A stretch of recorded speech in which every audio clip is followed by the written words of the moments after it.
Hi, good morning, good afternoon, and good evening, everyone. I am Ivana Marie de Sorelia from grade 11, Humes Y1-3.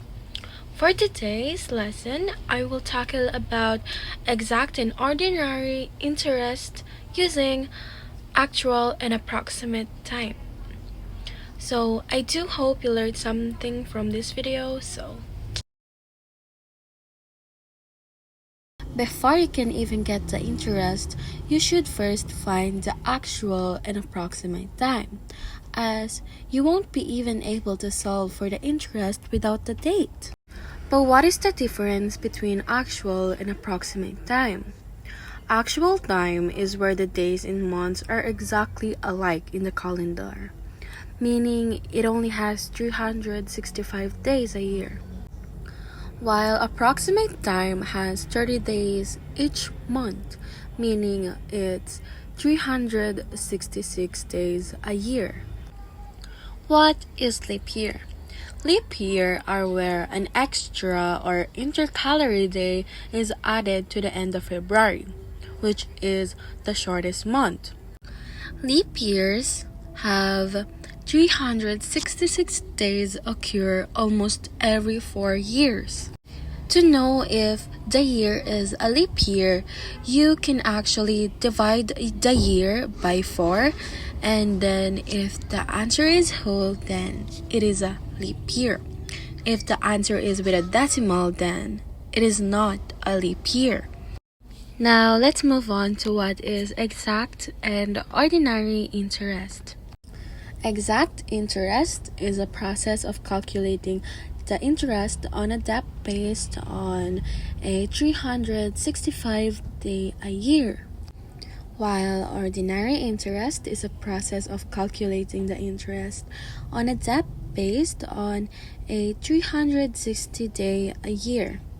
So here are some definitions. I is equal to interest, P is equal to principal, and R is equal to rate, and T is equal to time. The formula on getting both exact and ordinary interest is I is equal to P times R times T, meaning interest is equal to principal times rate times time. So now I will give you guys an example on how to actually solve for the interest and time. And now we will list down the days in each month. We have the total of 26 in January, as we started in January 5, and we just have to minus it in the 31 days of January.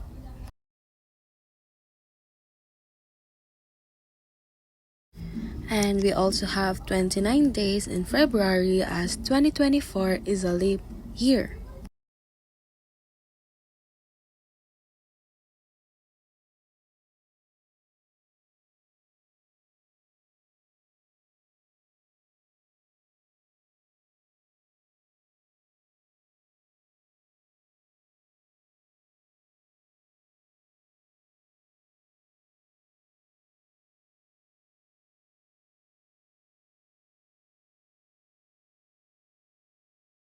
As y'all can see, all months in approximate has 30 days, as it was said that all months in approximate has 30 days. And now you guys can total all the days and proceed to getting the interest.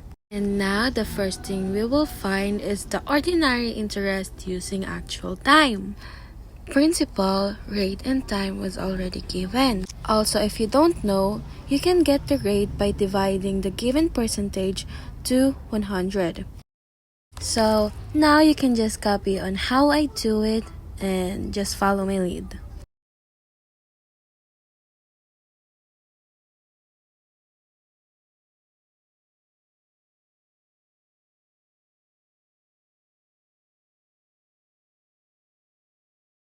We used 148 days, as we are currently using actual time than approximate time. Now you can get your scientific calculator and just copy on what I did in mine. So it'll be more easier.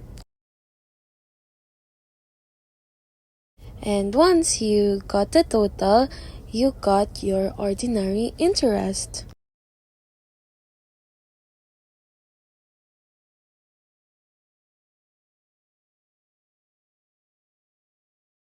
So now let us move on to finding the ordinary interest using approximate time. And using the same formula as earlier, we can find the ordinary interest using approximate time. But as you can see, I wrote 147 instead of 148 as earlier. That is because we are doing approximate time instead of actual time. Getting the interest in both actual and approximate time is almost the same, but you just gotta replace the number of days. So in case you didn't get what I mean, you can repeat my procedures. A short recap in case you guys still get confused. So based on the formula, you just gotta substitute each of the given in the formula.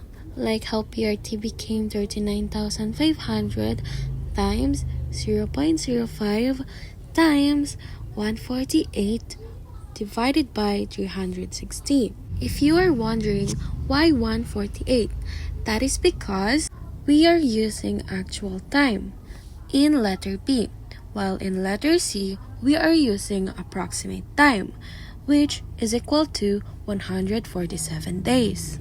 Now let us move on to finding the exact interest using actual time. And now here in exact interest, instead of 360 days, we will divide the number of days to 365.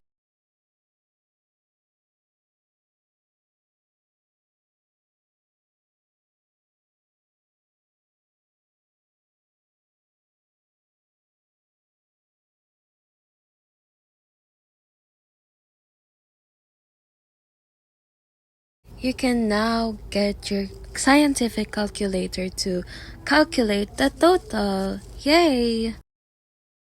Again, you might get confused in 360 days and 365 days. So make sure to double check that.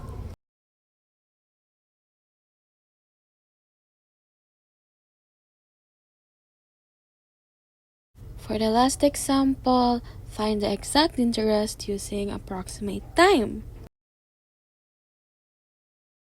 So now I'm just writing it down so we can go ahead and use the calculator. Again, do not confuse exact and ordinary interest, as long with actual and approximate time, as once you confuse them together, your answers will be immediately wrong. So once I've substituted all of them, I'm gonna input them in my scientific calculator and get the exact interest. And that is how you get the exact interest using approximate time. Activity time. Now you can try it for yourself. You can pause the video and then once you come back, we can check it together. Okay, so I think you are done now with the activity, right? So now let's check it together. Feel free to slow the video down in case you wanna see how I did my procedures or how I solved each problem again.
Hello again, everyone. It's me.